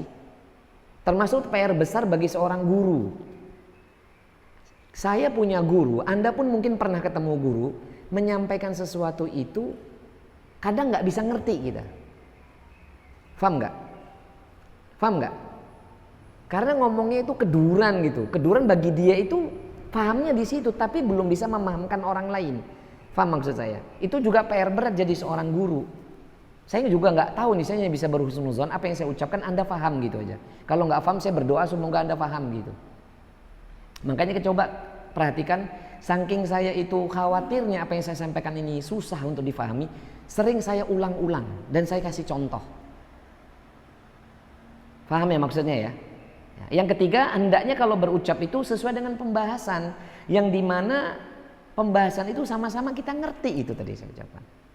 Kan nggak mungkin dong bapak-bapak, ikhwan diajak ngomong masalah akhwat, ya kan nggak nyambung. Kecuali yang lebay yang tangannya rodok gini Siti. Paham maksud saya? Kan nggak mungkin dong wilayah kewanitaan diomongi sama sekelas Mas Endar. Mas Endarnya taunya ya sofa, semua bersih-bersih itu Mas Endar itu. Ya kan nggak mungkin pedikur di manicure di mana ya Mas Endar? Ya kan nggak mungkin Mas Endar bawa vacuum cleaner serat itu, nggak mungkin. Ya pada kaitannya nggak ada ya. Jadi kalau urusan kewanitaan ini aja orang yang tahu ngomong. Apa masalah skincare kayak apa? Jangan ngomong sama Solahuddin, nggak fakar gitu. Paham ya maksudnya ya? Jadi kita pun ajak ngomong orang itu yang pembahasannya semua orang paham. Dan pernah kita ingat dulu, kita pembahasan pernah ya bab-bab adab awal kita dilarang berbisik-bisik. Ya, ingat nggak? Ketika ngomong berdua, jangan tinggalkan yang ketiga. Ketika kita ketiga, ketika bertiga nggak boleh tinggalkan keempat. Dan kalaupun kita berbicara, semua orang dilibatkan, itu adab. Dan kalaupun berbicara, semua orang paham gitu. Makanya saya katakan tadi, tidak semua yang kita dengar itu harus kita utarakan. Karena bisa jadi orang lain nggak mengerti apa yang kita ucapkan, sekalipun itu kebaikan. Masuk? Masuk nggak?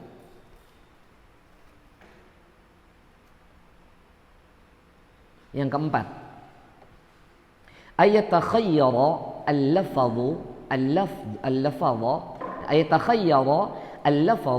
al-munasabati lil maqam. Hendaknya kita itu memilih-milih ucapan yang kita ucapkan itu, ya, ucapan yang kita ucapkan itu sesuai dengan makomnya.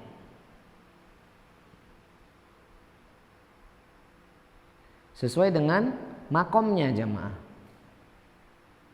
Makom yang dimaksud apa sih? Makom itu maksudnya adalah sesuai dengan posisi kita. Jadi kalau posisi murid, ngomongnya ya kita bertanya sama guru. Kalau murid kepada guru ya murid ngomong kepada guru. Faham maksud saya? Misalnya kita bawahan deh, kita bawahan ngomong ke atasan. Kan beda kalau kita ngomong kita sama sesama karyawan.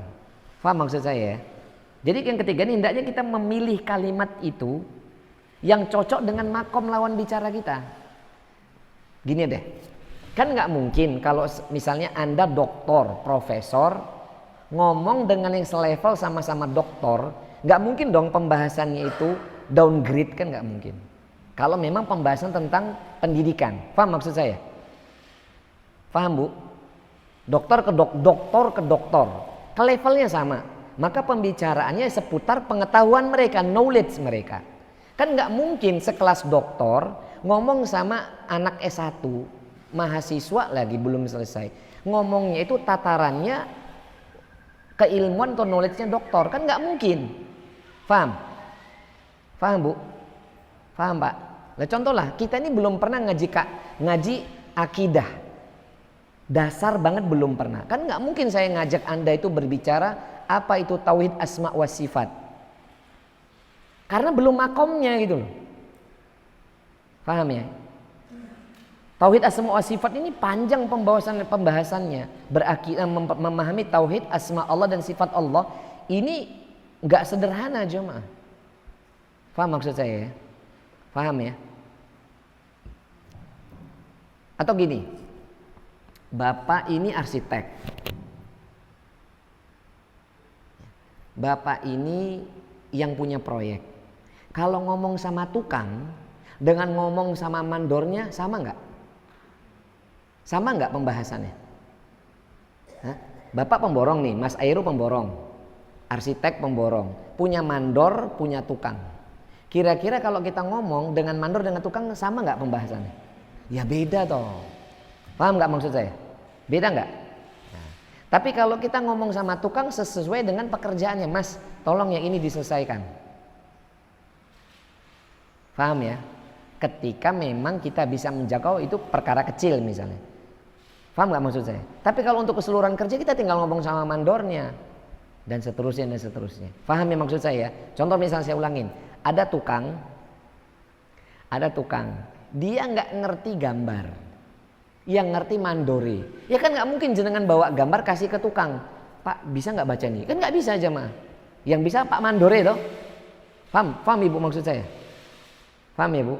Ibu misalnya bicara tentang masalah masakan. Dengan master chef apa chef? Chef, harus chef.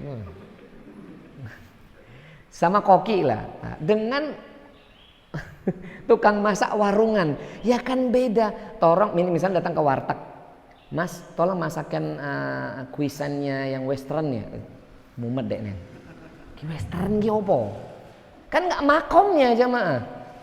Paham nggak maksudnya? Tapi kalau Anda datangnya ke hotel yang dia ketemu kokinya, kita ngomong saya minta western cuisine atau Japanese gitu kan dia paham gitu loh. Paham ya maksudnya ya? Kalau dia ahli masakan Nusantara, nggak mungkin dong kita minta masakan di luar Nusantara, kan nggak mungkin. Paham maksud saya ya? Ibu-ibu paham? Berarti kalau kita mau berbicara, pilihlah kata-kata yang sesuai dengan makomnya gitu loh. Ini berarti syarat yang keempat. Lah kalau kita tidak berada di dalam 4 hal ini, jangan ngomong. Itu kata para ulama. Maaf ya jamaah, kadang kita ketemu orang itu ngomongnya itu subhanallah, untuk jadi pelajaran penting buat kita. Terlalu tinggi, besar pasak daripada tiang. Ngomongnya itu dur gitu. Ada kan? Lah kalau udah ketemu orang kayak gitu, kita down to earth aja. Down to earth, glosor wae lah wis. Unje, ngaten je. Nggak usah ngimbangin frekuensinya, nggak ada faedah. Walaupun dia salah, kita ingge, matur suwun mas. Ngaten je. Padahal dalam hati kita keliru ki wonge. Nggak perlu kita harus show up gitu loh. Faham maksudnya? Kalau dia ngomong dur ya kita glosor wae, down to earth aja udah selesai. Biar nggak panjang ngomong dia. Kenapa? Kalau antum ngimbangi, dia ngomongnya makin ngawur nanti. Betul nggak? Makin nggak karu-karuan. Oh mas nggak koyo ngono mas. Ini sesuai dengan title saya. Saya ini udah S2 loh di bidang sipil. Jadi saya ngerti bangunan. Ngomong kayak ini. Contoh. Example. Paham ya? Nggak perlu. Kalau ketemu orang kayak itu ya udah kita down to earth juga. Juga ketemu sebenarnya sama temen yang memang gaya hidupnya itu begitu gitu loh. Paham maksud saya? Saya suka tuh sama murid atau suka sama temen atau sama saudara yang dia mampu tapi mau qanaah. Nah, itu kan bagian dari zuhud. Mampu beli mobil Mercedes Benz contoh, tapi milihnya tuh produk biasa aja. Itu malah bener.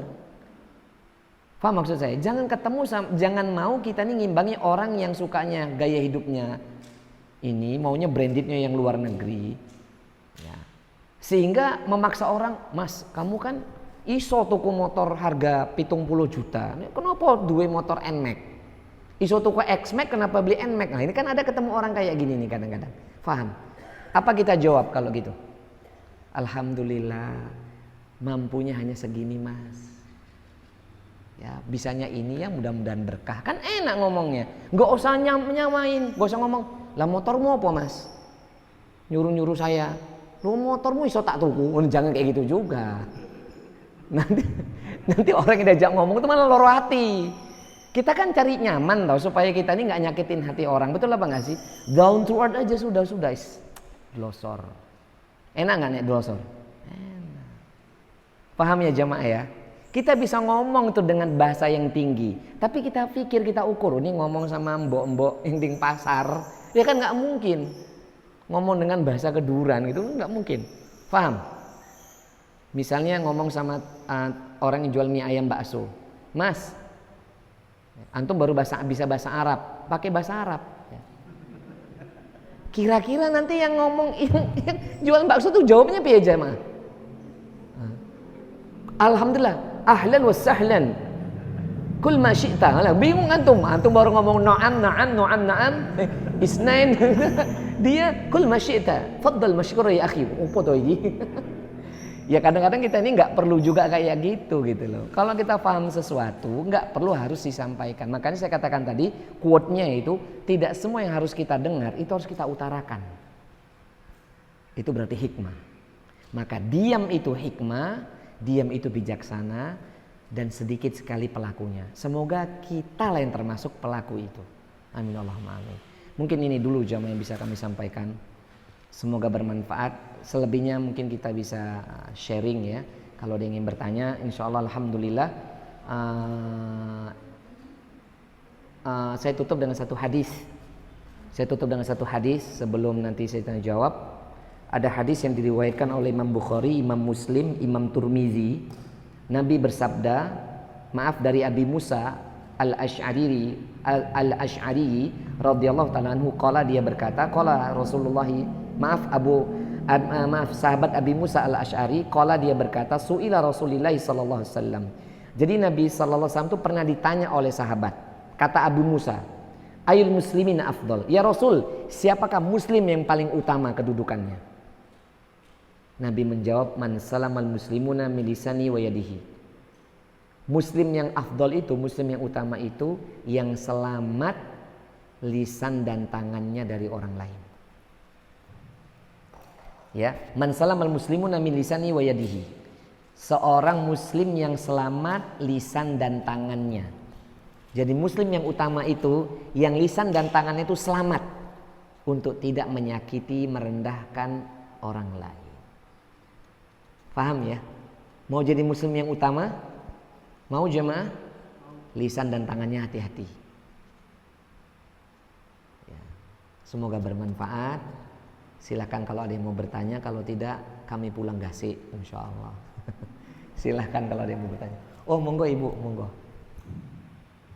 Monggo bu.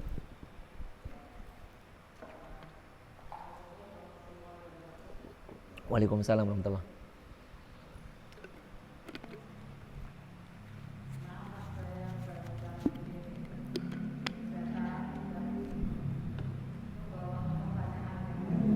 Ya.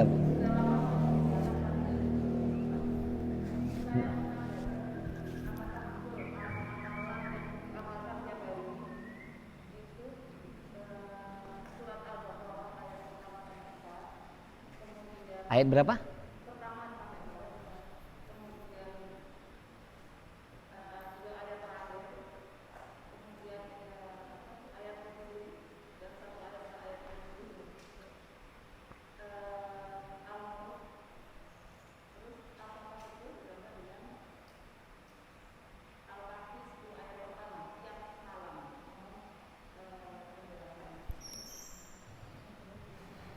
Gini bu, barakallahu fik bagi ibu yang bertanya. Kalau dikatakan setiap malam harus, enggak. Satu. Kalau dikatakan Quran dibaca itu saja, ya enggak boleh juga. Karena Quran itu isinya 114 surat, 30 juz. Jadi kalau dibaca hanya surat itu, seakan-akan Quran itu kok hanya seputar surat itu doang, kan enggak boleh. Tapi kalau yang ketiga, ini ada anjuran dari Nabi tentang adab-adab sebelum tidur. Nah, adab sebelum tidur tuh banyak yang dibaca, Bu. Ya. Pertama ayat kursi. Kemudian 2 ayat terakhir sebelum surah Al-Baqarah, berarti ayat 285 286. Ada lagi menambahkan Al-Fatihah, ayat kursi. Kemudian ayat kursi aja ya, Bu. Sedangkan la ikraha fid dinnya itu enggak. Ini pendapat yang saya baca dari satu kitab. Nama kitabnya Hisnul Muslim yang ditulis oleh Syekh Sa'ad Al-Qahtani.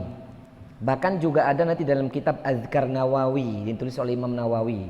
Jadi bab-bab atau zikir-zikir, doa-doa sebelum tidur. Insya Allah di kitab yang kita bahas ini itu di bab terakhir ada, Bu. Insya Allah ada nanti. Jadi Al-Fatihah atau ayat kursi, 2 ayat terakhir dari surah Al-Baqarah. Kemudian Al-Ikhlas, Al-Falaq, An-Nas 3 kali ditiupkan. Lalu kemudian baca surah Al-Mulk atau Tabarak, itu dibaca. Gitu ya. Kalau saya satu lagi lupa, Al-Waqiah kalau nggak salah. Saya lupa. Kalau ini satu lagi yang sering saya lakukan, alhamdulillah ya. Kalau lagi nggak capek itu saya baca. Maka sebenarnya adab-adab sebelum tidur itu banyak banget jamaah. Yang mau dibaca lakukan itu banyak. Belum lagi nanti tasbihnya 33 kali, tahmidnya 33 kali, takbirnya 33 kali. Baru nanti terakhir membaca doa bismika Allahumma amutu wa ahya. Ada lagi doanya a'udzubillahi wa a'udzu bikalimatillahi min ghadabihi wa iqabihi wa syarri min ibadihi wa min hamazati syayatini wa ayyahdurun. Itu banyak bacaannya. Jadi kalau bilang apakah itu harus dibaca? Enggak. Terus kalau ada tambahan alif lam mim sampai ayat yang kelima, itu saya belum temu dalilnya. Terus tambahan la ikrah fiddin gitu kan, qad tabayyana rusdu minal ghayy, ayat 256 itu, 255 256, saya belum ketemu sunnahnya. Karena kalau sunnah-sunnah atau bacaan yang dibaca dianjurkan sebelum tidur hanya seputar itu, Bu. Yang saya tahu ya. Kalau dibilang wajib ya enggak, tapi kalau bisa kita baca, karena ketika tidur itu syaitan akan mengganggu kita. Wong sudah baca aja diganggu. Pernah enggak Anda sudah belajar adab tidur itu diganggu juga? Tidurnya ditindih misalnya, atau tidurnya mengalami mimpi buruk gitu, atau bangun tidur tuh merasa capek badannya kayak seperti dikejar-kejar. Itu ganggu, dikejar-kejar. Itu sama dengan diganggu sama syaitan. Jadi kalau ibu tanya itu apakah itu diharuskan? Enggak, Bu. Hanya sunnah harian.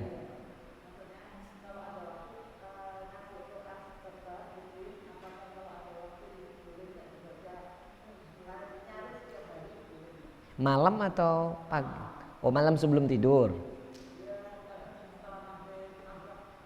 Sebenarnya bacaan itu sebelum tidur, Bu. Bukan ba'dal maghrib ba'dal isya, tapi sebelum tidur. Karena itu adalah yang sebagian besar ibu sampaikan tadi, itu sebenarnya zikir-zikir yang dibaca sebelum tidur. Wong tabarak surat Al-Mulk aja satu lembar tuh 2 halaman lebih sekian sekian baris itu kan. Jadi itu panjang kan, tabarakalladzi biyadihil mulk dan seterusnya gitu. Ngatan ya, Bu.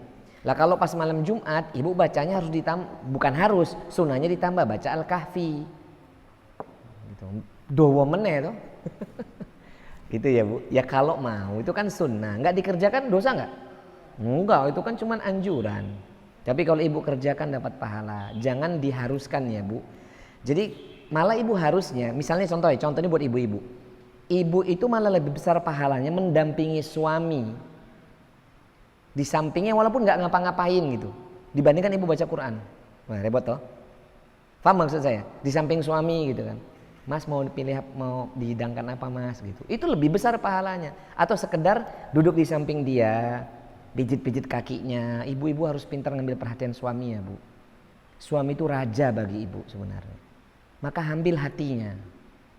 Curi itu cintanya. Pintar melayani dia. Dekat dia itu ditanya kebutuhannya, jangan nunggu diperintah, tapi tanya. Nah, itu lebih besar pahalanya dibandingkan ibu baca surat Al-Kahfi. Maaf ya, Bu, bukan egoisme laki-laki, bukan, ini dalil. Bahkan kalau ibu mau baca Al-Quran, baca apa-apa, zikir, tanya dulu sama suami izin. Saya sudah sampaikan loh, bukan hanya puasa, suami istri itu harus izin sama suami. Sholat malam juga harus izin. Maka kalau ibu lagi ada di rumah, suami ada di rumah, ngomong sama suami. Tapi ngomongnya nggak perlu tiap malam ya. Mas, kalau tiap malam repot juga kan. Mas, boleh ya saya sholat malam setiap malam kalau kamu lagi nggak butuh aku gitu. Boleh ya Mas aku baca Quran kalau kamu lagi nggak ada keperluan. Kalau pas lagi ibu mau baca a'udzubillahi minasyaitonirrajim, misalnya lagi mau baca dipanggil Dek gitu misalnya. Ya bandak, Bu, tutup mushafnya, penuhi panggilan suami. Ibu jangan sibuk dengan mushafnya, jangan sibuk dengan Qurannya, sibuk saja melayani suami. Paham ya? Jadi kalau ibu nanti ada di samping dia gitu, tanya kebutuhannya. Ibu maaf ya, ibu tugasnya melayani. Bagaikan raja bagi dia. Jangan tunggu perintah, itu wanita. Mau gak jadi bidadari terindah di surganya Allah? Mau tidak? Mau? Jemput bola. Ya. Ini nggak ada pesanan dari Mas Airu sama Mas Endar, nggak ada ya. Wallah itu nggak ada pesanan sama sekali dari siapapun. Ini saya ingin menyampaikan saja. Pintar-pintarlah mengambil hati sang suami. Natan ya Bu. Nah, kalau ibu udah selesai sama suami urusannya, baru baca Bu. Natan. Ada lagi Ibu? Bu dokter? Mau nyanyi apa Bu dokter? Silakan. Apa?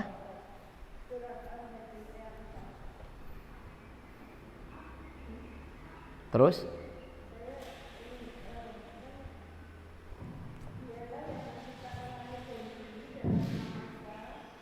Oh iya. Hmm.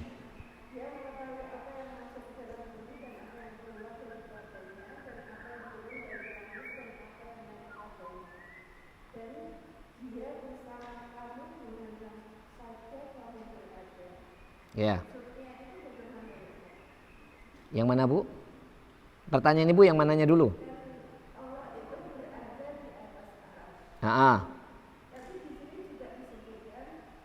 Wa huwa ma'akum ain. Oh ya. Jadi Ibu, iya Bu. Ibu ini bertanya tentang masalah akidah, tentang sifat Allah yang berada di atas arsy. Lalu dijelaskan juga di ayat yang sama, saya baca ayatnya, huwallazi khalaqas samawati wal arda fi sittati ayyamin tsumma istawa 'alal arsy ya'lamu ma yariju fil ardi wa ma yakhruju minha wa ma yanzilu minas sama'i wa ma ya'ruju fiha wa huwa ma'akum aina ma kuntum wallahu bima ta'maluna basir. Tadi jamaah udah dengar terjemahannya ya. Allah lah dia yang menciptakan satu-satunya langit yang 7, bumi yang 7 dalam waktu 6 hari saja. Kemudian Allah itu bersemayam di atas arsy. Ya, Allah itu berada di atas arsy. Lalu sampai kalimat wahwa ma'akum aina ma kuntum, dan dia Allah bersama kamu dimanapun kamu berada. Bagaimana korelasi ayat ini? Mau tahu? Bukan berarti ketika Allah mengatakan Allah berada di mana saja kamu berada, bukan berarti Allah Ta'ala itu tidak di atas arsy. Sekarang gini Ibu, saya kasih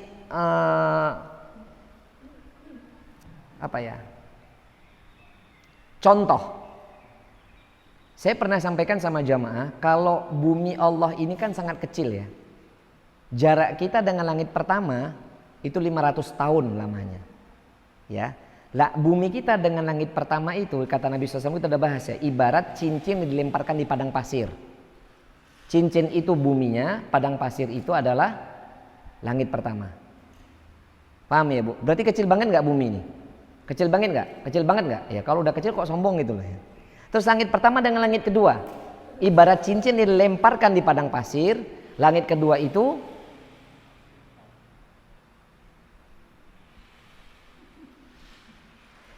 langit pertama itu langit pertama itu cincinnya, langit kedua itu padang pasirnya, hingga sampai langit ketujuh. Sedangkan langit ketujuh itu bagi Allah tuh sangat kecil. Lah, kalau Allah berada di atas semua itu, berarti Allah itu mengetahui kita dimanapun kita berada nggak? Contoh, saya kasih contoh. Misalnya ada debu di sini, debu yang kecil banget Bu. Ini di sini Allah berada di atas ini. Berarti Allah mengetahui segala-galanya dan berada di mana-mana nggak? Maksudnya berada dimanapun kita berada nggak? Bukan berarti Allah itu ninggalkan arsy-Nya, paham ya? Bukan berarti Allah itu tidak di atas arsy. Tetapi Allah itu bersama kita dimanapun kita berada, karena Allah juga mengirimkan malaikat yang tugasnya raqibun atidun. Tadi kembali kepada dalil tadi, Allah itu memiliki malaikat yang memantau kita dan mencatat segala perbuatan kita. Maknanya apa? Berarti Allah berada dimanapun kita berada nggak? Berarti kita lepas nggak dari pantauan Allah? Ditambah lagi hadisnya, setiap hari Senin, kita udah bahas itu. Kenapa kita disunahkan puasa di Senin dan Kamis? Karena setiap hari Senin ba'dal asar dan Kamis ba'dal asar, catatan amalan kita diangkat oleh Allah, diangkat oleh malaikat ke atas. Kalau amal kebaikan ditempatkan di iliyin, amal kebaikannya. Kalau amal keburukan ditempatkan di sijjin, dalam surah Al-Mutaffifin itu. Kalla inna kitabal fujjari lafi sijjin. Kalla, janganlah, sekali-kali tidak. Inna kitabal fujjari lafi sijjin. Sesungguhnya kitab ini, kitab sijjin itu tempat diletakkannya amalan-amalan keburukan. Nah, siapa yang mencatat itu? Malaikat. yang tugasnya atidun, mencatat. Siapa yang memantau? Malaikat yang tugasnya rokibun.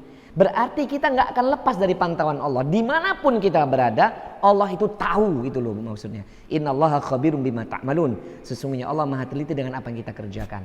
Karena Allah telah mewakilkan dengan malaikat yang mencatat dan memantau. Bukan berarti nanti saya di sini, ada di ujung kolon sana itu orang, Allah juga ada di situ, nggak gitu juga, gitu loh. Paham ya Ibu? Lah terus kalau misalnya saya di sini, terus istri saya di sana yang pertama, yang kedua nggak ada, gitu. So berarti nanti kalau di sana ada Allah, di sini ada Allah, Allahnya berapa? Paham Ibu maksud saya? Allahnya ada berapa kalau gitu? Ya kan nggak mungkin. Ibu paham maksud saya ya? Contoh konkret, Ibu kan bapak ibu yang punya CCTV di rumah, berbagai macam sisi, itu bisa dilihat dalam satu aplikasi di handphone Ibu, bapak ibu nggak? Bisa mengetahui tindak, bisa kan? Nah, apakah kemudian kita harus berada di semua tempat itu? Harus nggak? Logikanya masuk nggak? Ini bukan cocok logi loh, ini tapi kita pakai logika sederhana rasional. Berarti untuk mengetahui apapun yang terjadi di rumah kita, cukup pasang CCTV di tempat yang strategis, kita bisa lihat dari gadget kita. Betul apa nggak sih? Nah, apakah Allah harus berada di mana-mana untuk mengetahui hambanya? Nggak. Masuk? Berarti Allah tetap di mana? Khalas. Jadi kalau ada yang mengatakan Allah itu tidak di atas arsy, lah terus bagaimana dengan dalil-dalil yang tadi? Termasuk cocok logi tadi, bukan cocok logi ya, rasionalitas tadi, rasionalisasi tadi. Ibu dokter paham? Berarti wa huwa ma'akum aina ma kuntum, dan dialah Allah dimanapun kamu berada, bukan berarti Allah harus berada di mana-mana. Karena Allah telah memasang CCTV yang banyak buat hamba-hambanya. Terakhir, cukup nggak Allah mengirim satu malaikat untuk mencatat semua amal-amal hambanya? Saya mau tanya, cukup nggak bagi Allah mengirim satu malaikat saja, sebagaimana Allah mengirim satu malaikatul maut untuk mencabut semua nyawa anak Adam? Cukup nggak? Handai itu dikirim satu malaikat, cukup nggak? Cukup. Perlu Allah nggak yang turun? Nggak perlu. Paham Ibu maksud saya, dokter? Nyambung? Ibu dokter masih di sini? Nyambung nggak? Kayaknya ada yang masih ganjel kayaknya. Nggak apa-apa, sampaikan aja. Sudah? Alhamdulillah. Ada lagi yang lain bertanya? Silakan. Ini tenan 2 jam ya, setengah 4 sampai setengah 6 ya. Tentang ini jika kita punya Sholat sunnah.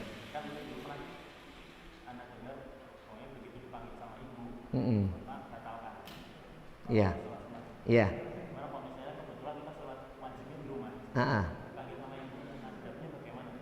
Ya jangan dibatalkan.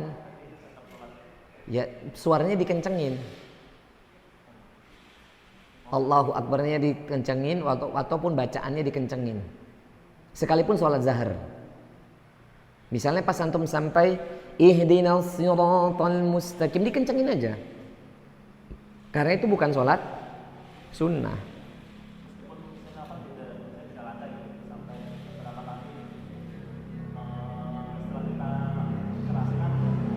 Gak dengar? Ya udah selesaikan, terus nanti turun minta maaf. Maaf Bapak Ibu, tadi manggil saya sedang sholat wajib gitu. Minta ridhonya gitu. Paham ya? Karena kisahnya siapa dulu itu? Kisah siapa yang dia dipanggil ibunya sholat 2 rakaat di atas musolahnya, yang di bawahnya itu ternak sapi, ternak domba itu? Saya sudah sampaikan loh itu.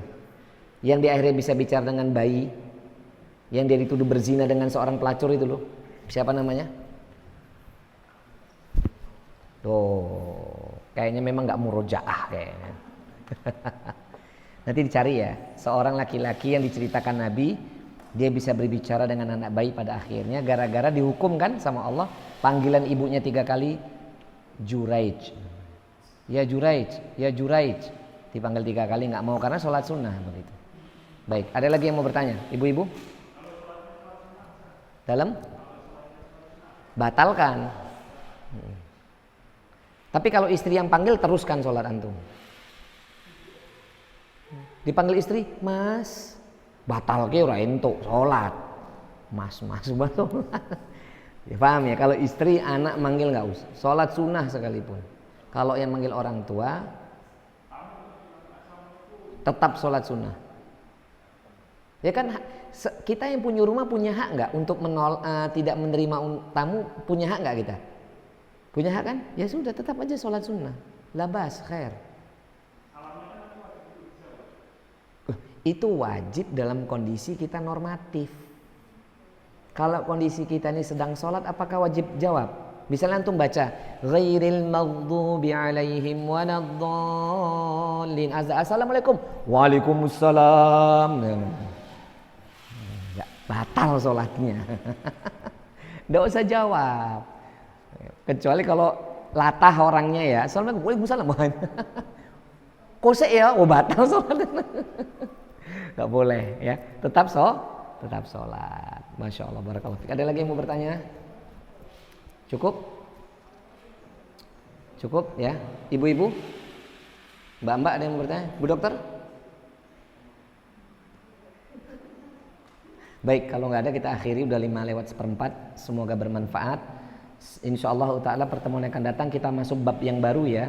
Babut tarhibi min masawil akhlaq. Yakni bab peringatan untuk menjauhi akhlak-akhlak yang tercela. Jadi pertemuan yang akan datang khusus membahas ini akhlak tercela, akhlak yang buruk itu akan bahas insyaallah taala. Stay tune terus di channel ini Majelis Taklim Husnul Khotimah. Semoga bermanfaat, semoga Allah taala menaikkan derajat kita menjadi orang bertakwa. Amin Allahumma amin. Kita akhiri dengan kafaratul majlis. Subhanakallahumma wa bihamdik asyhadu an la ilaha illa anta astaghfiruka wa atubu ilaik. Wa sallallahu ala Muhammad walhamdulillahirabbil alamin. Wal akhir wassalamualaikum warahmatullahi wabarakatuh.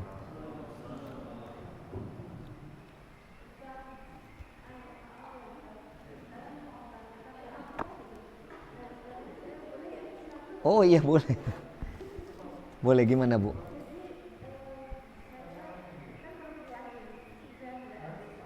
J.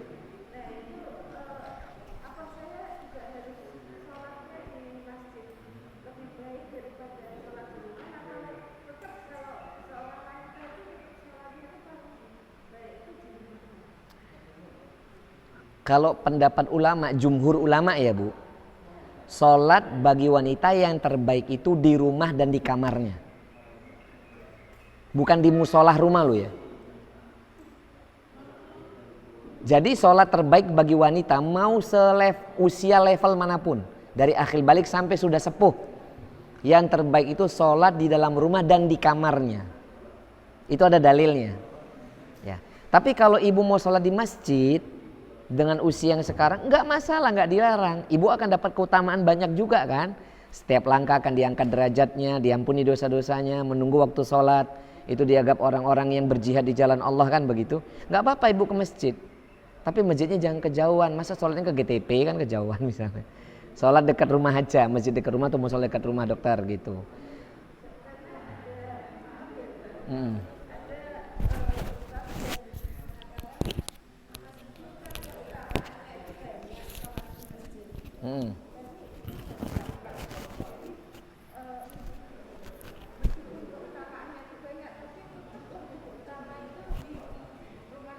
Betul, pendapat itu benar, itu jumhur ulama. Sholat bagi wanita di segala level usia itu lebih baik, lebih utama di rumah dan di dalam kamarnya. Tapi tidak melarang wanita sholat ke masjid gitu loh. Terutama misalnya ibu udah sendiri, udah usia lanjut begini, ingin ke masjid, nggak dilarang.